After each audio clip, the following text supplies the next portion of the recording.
This is the West Virginia Capitol Report.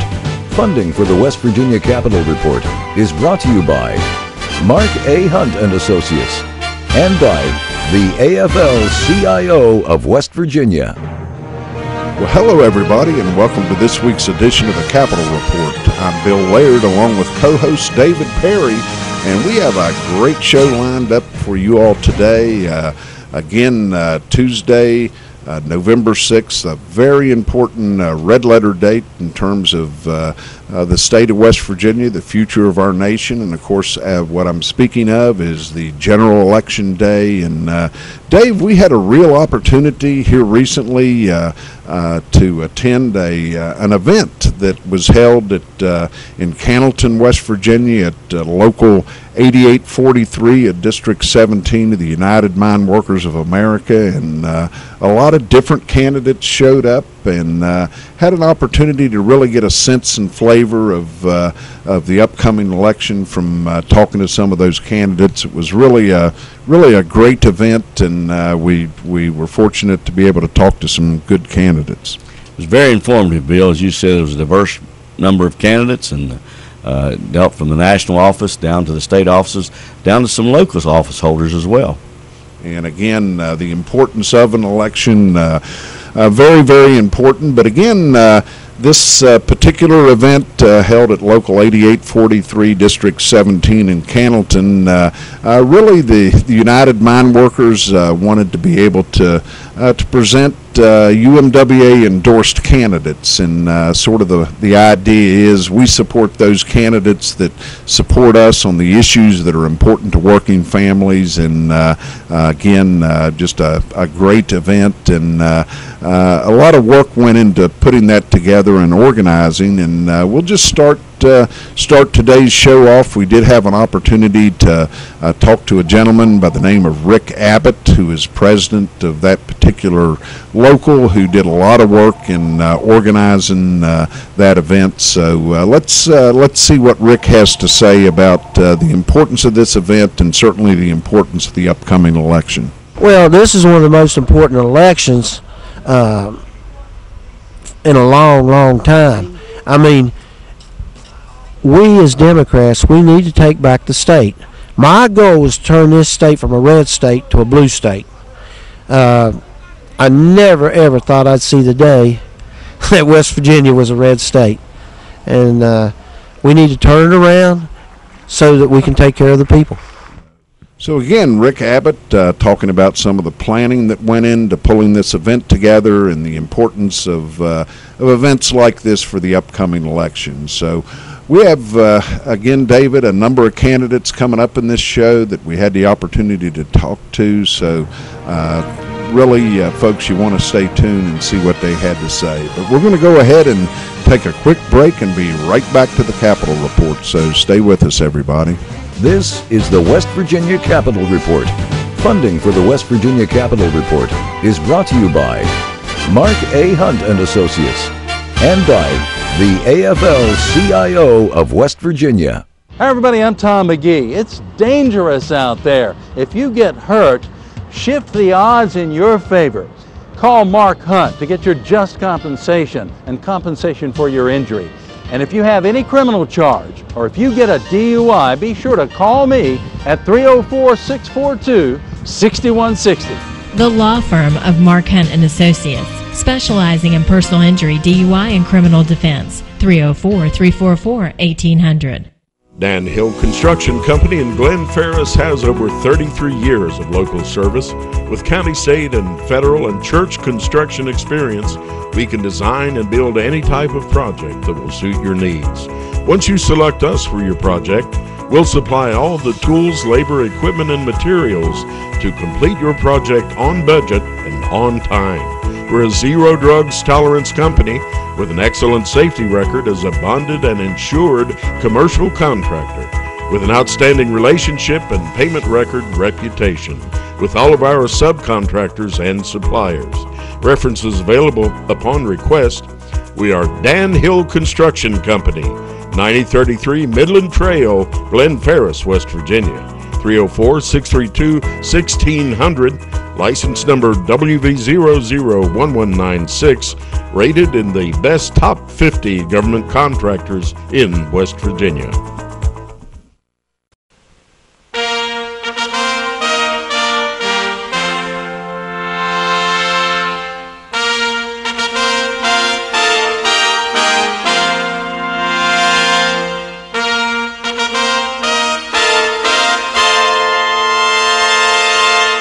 From under the Gold Dome in Charleston, this is the West Virginia Capitol Report. Welcome back to the Capitol Report. And again, we're continuing our show. Had an opportunity to talk to a number of candidates for public office at Local 8843, the United Mine Workers of America. And Dave, you had an opportunity to talk to really one of my favorite orators, a gentleman. Anytime he speaks, it's well worth listening. Tell us a little bit about that interview. Yes, we were very fortunate to have United Mine Workers of President Cecil Roberts, who's the longest-serving United Mine Workers president. Of course, as you said, Bill, he's a very gifted speaker. He's a very inspirational speaker. In fact, to put it simply, he fires his audience up. Of course, he was here campaigning for the UMWA-endorsed candidates and those people who support working families for health care, pensions, retirements, education, and jobs in West Virginia. And he indicated that Joe Manchin had always supported the United Mine Workers of America and working class people. Cecil, what brings you to Cannelton Hollow today? Well, we're campaigning for the UMWA endorsed candidates here today, and mainly Senator Manchin and Senator Ojeda, who's soon to be Congressman Ojeda, we hope, and other candidates that we've endorsed here. And we're urging people to practice democracy here, and that's to get out in these hills and hollers and vote. That's number one. And number two, we're hoping that they'll vote for candidates that stand with them for their health care and for their pensions and for the protections of the coal miners who still have a job, to protect them and their health, with their health and safety. I know, as usual, you articulated very clearly the difference between the candidates today. Could you share that again with us? Well, the difference is that you keep your friends who have stood up for you, and 22,600 people in the United States who are retired coal miners whose companies went out of business currently have health care. Now, that was a bipartisan effort. There's no question about that, and I appreciate it very much. But Senator Manchin was a strong leader in that, and we know where he stands. I haven't heard Morrissey say anything about standing up for people's health care in the state of West Virginia. And Joe is strong for our pensions and to protect them. That's something people have earned. It's not a gift. And Joe has been fighting that fight and will continue to engage in that fight until these miners have their pensions guaranteed by the United States government, which it should be, because these miners work 40, 50 years in these hills and hollers for various coal companies who have disappeared and have declared bankruptcy. And some bankruptcy judge hit a gavel and said, you don't have your pensions or your health care anymore. That's just inherently wrong, and he understands that. And again, Cecil Roberts, the longest-serving president in the history of the United Mine Workers of America, present and accounted for in Cannelton. And the next speaker up, Dave, was a person you had also an opportunity to talk to, the head of the ticket, United States Senator Joe Manchin, who's out on the campaign trail, and again, a lot of important issues in his campaign. But again, the importance of benefits for working families, pensions, health care, top of the list on those items. He's really emphasized the importance of health care coverage for persons with pre-existing conditions, and again, the importance of education, our classroom teachers, and always the drug and opioid addiction problem in West Virginia. So let's hear what Senator Manchin had to say.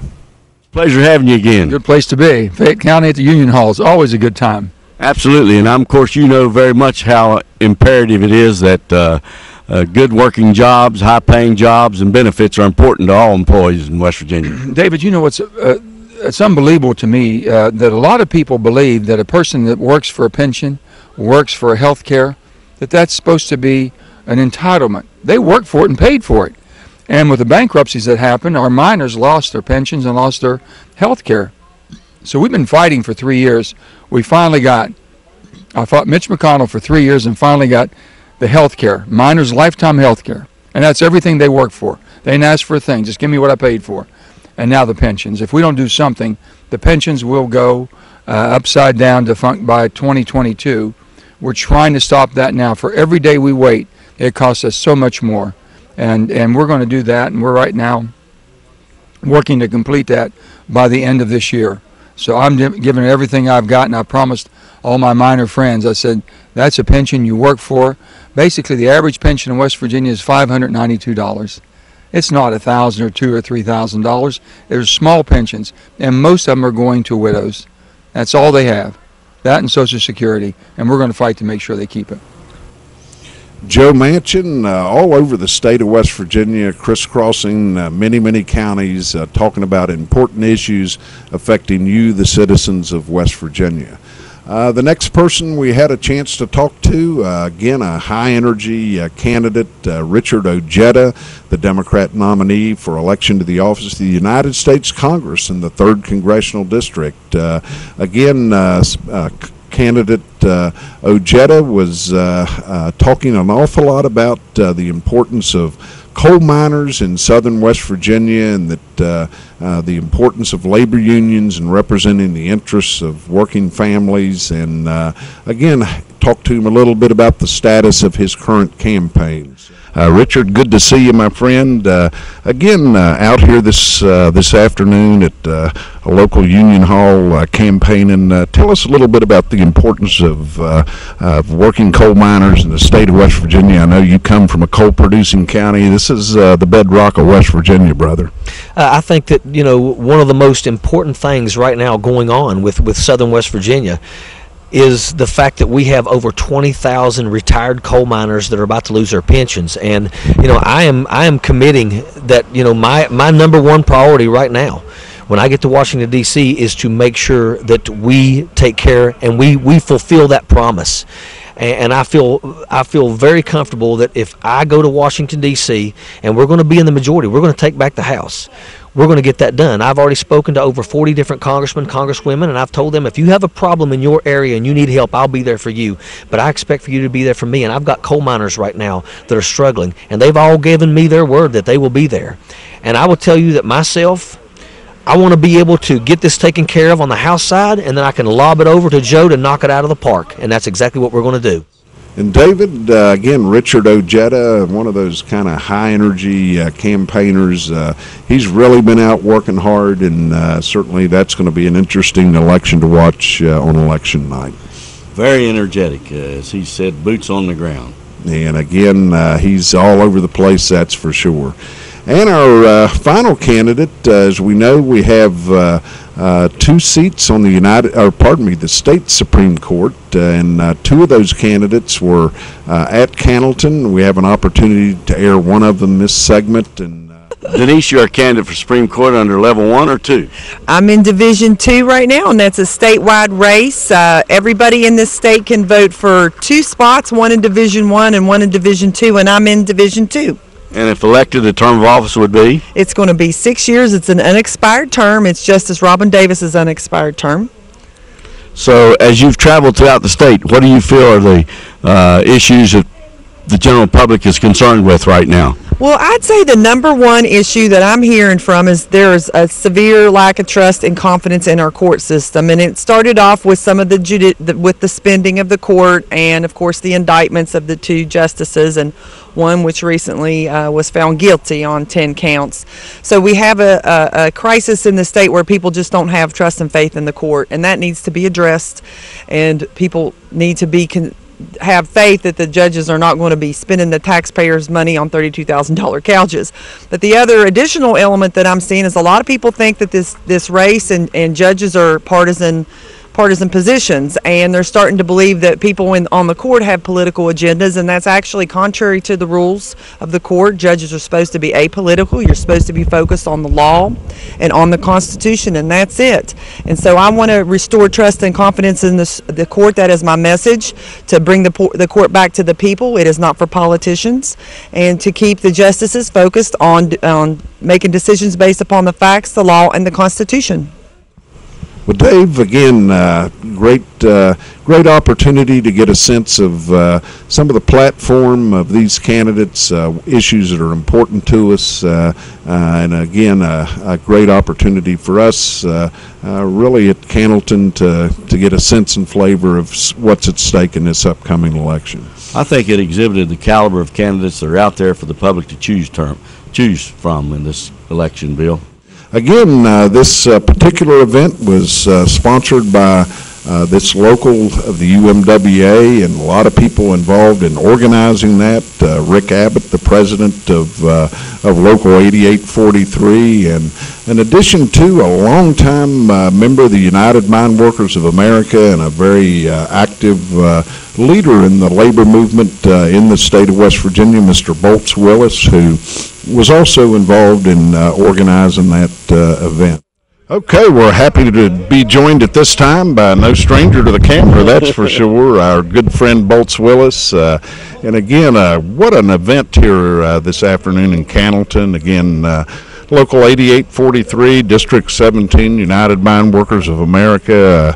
Just a great turnout by candidates and a lot of the union members and other people in the community. You have to be pleased with what happened here today.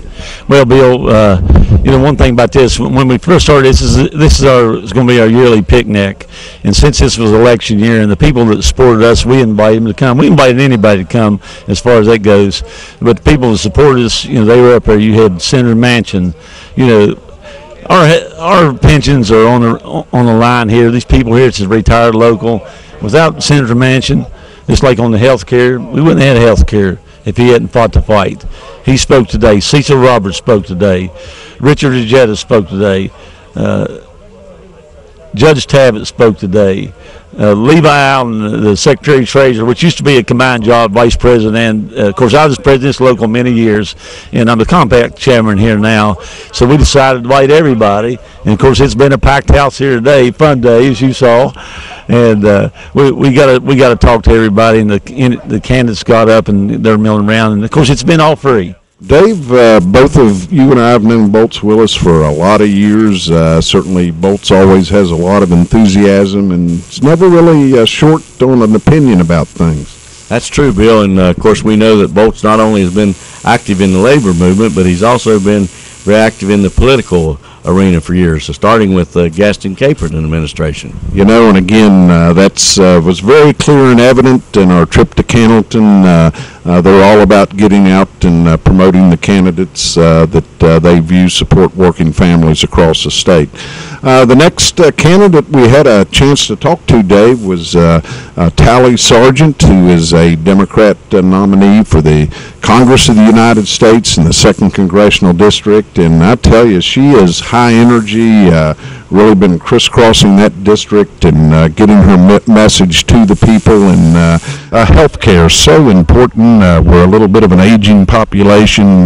Those health care benefits are extraordinarily important to people, and certainly pre-existing conditions, that's a no-brainer. It is, and healthcare is something that moves beyond any partisan line. This is about people, and nearly 800,000 West Virginians, 328,000 women, 91,000 children, 5,000 West Virginia veterans have a pre-existing condition. If you vote for Alex Mooney, he's going to take that away. If you vote for me, I'll work hard to protect it and strengthen it for you.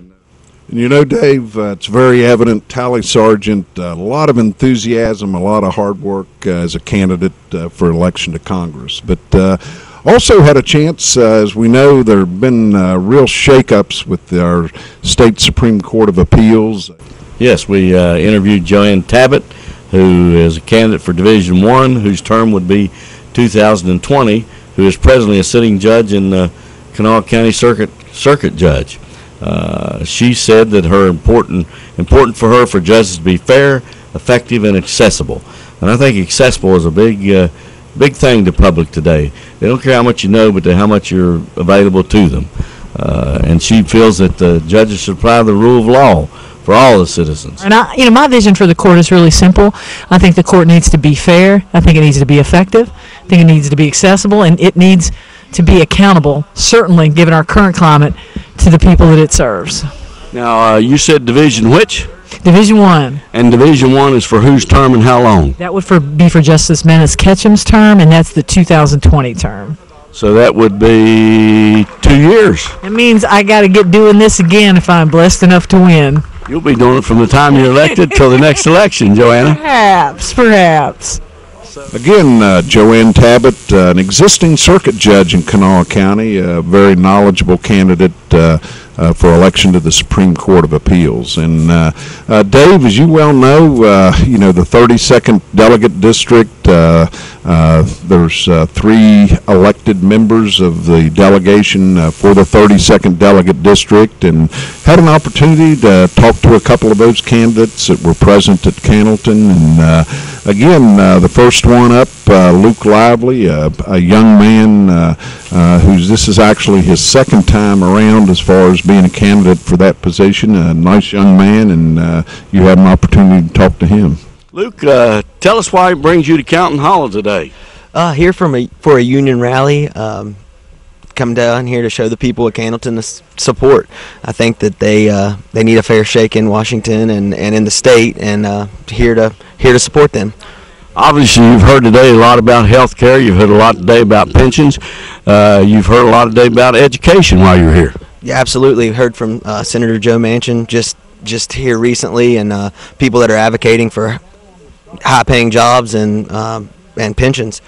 So it's been a good, positive outlook, I think, on things, and trying to get some people out of the polls, turn out to vote. And again, Luke Lively, really the future of the party lies with young people, and it's good to see young people running for public office. And the last person we had the opportunity to interview was a veteran member of the West Virginia House of Delegates. You served with her for a number of years, and she comes from a very political family. Her father was a former United States Congressman, Harley O. Staggers, and again, Dr. Margaret Staggers, a candidate for election to House of Delegates in the 32nd Delegate District. Obviously, you made yourself available to the public again for House of Delegates in the 32nd Delegate District, which is 5 counties, and that's a rather large territory, isn't it? Yes, sir. But the more the merrier is the way I always thought of it. Of course, I've served with you in the past, and I found you to be very acclimated to the work habits and to the desires of working-class Americans or working-class West Virginians. I would say when you work 12-hour shifts in the ER and just do it day after day, night after night, you learn about working-class people because you are one. Okay, it's always good to see what Margaret has to say, and again, a lot of experience in the halls of the West Virginia Legislature. Lane Harris with the Communication Workers of America, and Lane, first, good to see you, but second, we're here at Cannelton in a union hall. We can hear Cecil Roberts in the background. A lot of energy out here. I think working families are on the move here in this election. I think we are, and we're just right down the road from one of the prisons where hardworking public workers are working, who work 24/7, and every day of the week they're there. And so I want to give a shout out to them, thank them for their service as other public employees around the state. But we've got to make a change. You've seen this last session of the legislature, workers were not respected. Starting in 2014, we haven't been respected. We've got to turn that around. No doubt about it. And speaking of correctional officers, you've been involved in that fight for so many years, trying to get meaningful pay increases for our correctional officers throughout the state of West Virginia, not only in state institutions, but regional jails, juvenile facilities all over the state. Again, those people do essential public safety work, and they get up every day, and those are tough jobs those people have. They sure are, and they need to know they have friends that will stand up for them, stand with them whenever we're trying to go get the pay increased, improve working conditions, and just overall try to make it a better place for where they work. No doubt, and again, some progress made this last session of the legislature. Again, through cooperation with the Secretary of Military Affairs and Public Safety, some breakthroughs and some things got done. Yeah, a true partnership. And when that happens, things can happen for those people, as well as our troopers that are under public safety and other public employees that make a state work each and every day. And David, again, we had a great experience at Cannelton. The United Mine Workers of America always been very active politically in promoting the interests of working families across the state, and impressive gathering at that local union hall in Cannelton, and just a good event. And again, upcoming and the election on November 6th, boy, that's certainly going to be important to the future of West Virginia. Yes, Bill, and again, let's don't forget that early voting starts on the 24th, and of course Margaret and Luke both come from political families. You know, Luke's grandfather, Jim Lively, was a county commissioner for years and years. Sure. And of course, Margaret's dad was a congressman in West Virginia. Yep, absolutely. And again, Jim Lively, many years as a member of the Fayette County Commission. And but again, we certainly wanted to kind of focus a little bit on some of the candidates or position on issues, as again the upcoming election just around the corner. And to you, the viewers and voters of the state of West Virginia, it's time to meet your duties and responsibilities by going out and voting for the candidates of your choice in the upcoming election. And I believe, David, we're going to maybe try to have some local coverage of election night results, I think, in Fayette County, and we'll certainly have a lot of races to keep an eye on. That United States Senate race, very important. We have 3 congressional seats that are up in the state of West Virginia. Again, the 2 special seats on the West Virginia Supreme Court of Appeals, in addition to a boatload of Senate and House races, should be an interesting night. And an interesting magisterial race in Fayette County as well. Absolutely. Again, nonpartisan election to the unexpired term of a magistrate to earlier left office. Well, again, David Perry, it's been a pleasure, my friend, as we kind of work up to election, bringing our viewers information that's hopefully helpful to them in looking at the ballot. As always, Bill, I appreciate sharing time with you and informing the general public as to what's happening out there. No doubt about it. So again, folks, I'd like to thank you all for tuning us in each week for the Capitol Report. I'm Bill Laird on behalf of Dave Perry, thanking you all for tuning us in. Have a good week, and goodbye, everybody. This is the West Virginia Capitol Report. Funding for the West Virginia Capitol Report is brought to you by Mark A. Hunt and Associates and by the AFL-CIO of West Virginia. Hi everybody, I'm Tom McGee. It's dangerous out there. If you get hurt, shift the odds in your favor. Call Mark Hunt to get your just compensation and compensation for your injury. And if you have any criminal charge or if you get a DUI, be sure to call me at 304-642-6160. The law firm of Mark Hunt and Associates, specializing in personal injury, DUI, and criminal defense. 304-344-1800. Dan Hill Construction Company in Glen Ferris has over 33 years of local service. With county, state, and federal and church construction experience, we can design and build any type of project that will suit your needs. Once you select us for your project, we'll supply all the tools, labor, equipment, and materials to complete your project on budget and on time. We're a zero drugs tolerance company with an excellent safety record as a bonded and insured commercial contractor with an outstanding relationship and payment record reputation with all of our subcontractors and suppliers. References available upon request. We are Dan Hill Construction Company, 9033 Midland Trail, Glen Ferris, West Virginia. 304-632-1600. License number WV001196, rated in the best top 50 government contractors in West Virginia.